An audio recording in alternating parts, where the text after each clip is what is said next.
Hey everyone, it's Jason from the Tech Truth here, and today we are going to talk about the TP-Link Smart Switch with dimmer, the KS220M.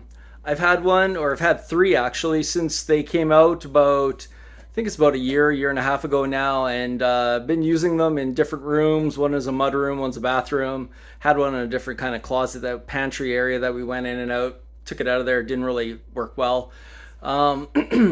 But they're great. They're great to use. They have lots of features. You can do stuff by the sensitivities based on ambient lighting, time of day, just motion, whatever you want to do. There's lots of settings in there. But they have a lot of issues, I find, when you're trying to use them just on different levels or just based on different sensitivities. It's really weird. And the reason I'm standing where I am is because I have one in my mudroom, and one of the issues it has is that when you're not on the actual plane of the motion sensor, it doesn't always turn on. So you'll walk into a room, come down the stairs, say, or come upstairs, and you have to essentially adjust and wait for it to turn on because it won't catch you until you're like straight on with it.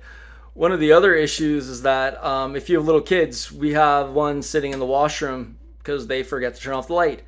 It won't turn on when they walk in because if they're too small, it won't see them. Sometimes there's a huge delay on that too.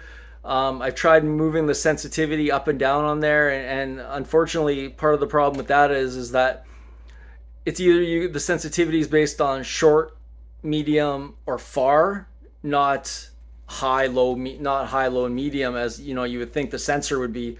So if you're farther away, you can set the sensitivity to farther, and it's supposed to be more sensitive. And if you're doing things closer, obviously you can just set the motion sensitivity to short, and it's supposed to not be as sensitive for far away. This one, I find it's weird. It worked great when we got it in that regard, and then over time, it's really started to show signs of, I don't know what it is. It's just it doesn't work properly. So here we're gonna open this door. As you can see, it's off. Oh, and today it works. Great. Most times I'll come into this room. Of course, never works when you're trying to do it. I'll come into this room and I'll have to come down the 3-4 stairs, get to a point here, and now it'll turn on. Same in our bathroom where you'll walk in, you'll be standing there right in front of it, and if you're not directly in front of it, it won't turn on right away, and you'll sit there, wave your hand, and it may come on. So here it is right here. That's it right there. You can see it's got some buttons on the top for changing your lights, so you can change the brightness of it. If you have dimming lights, it'll go. You can change them to go higher or lower. You can change them to whether you want them to be fade out, fade in, all that. You have some switches underneath. You can see those. Those are used for cutting the power, resetting, whatever you need to do. So as I was saying with this, I've been using it now for about a year and a half, and I like TP-Link smart switches. I like smart plugs. They've been one of the better smart switches that I've used. I've tried the Lutron, I've tried a couple others, and I find either the interfaces suck, there's not enough features, or just the product itself isn't very good.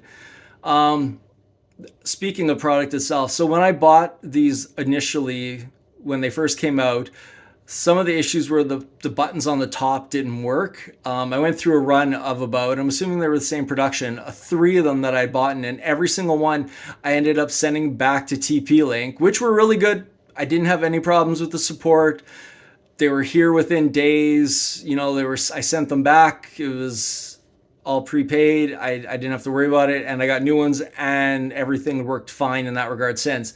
But I guess at the beginning there was maybe a problem with their production run, and it ended up being a major issue because the buttons I couldn't dim it. I couldn't dim my lights. I couldn't make my lights as bright as I needed to. I don't know what the problem was, but anyway, they did get fixed in that regard. I do like that these ones have, like I said before, there's ambient control, so they won't turn on if you're in a room like that's full of windows and you don't need them to turn on, you could set them that if it's super bright, they won't turn on, they won't turn off. You can do it based on hours of the day. So you know what, if you want it on between these hours and these hours, it'll turn on and then turn off.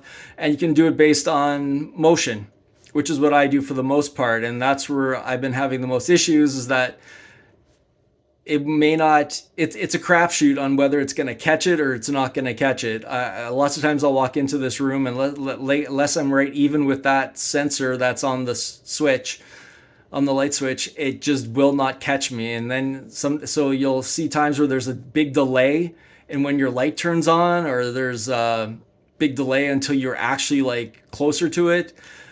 Really weird. Little kids have problems with it, because I guess because they're not even with that sensor, that it doesn't see them or it doesn't notice them.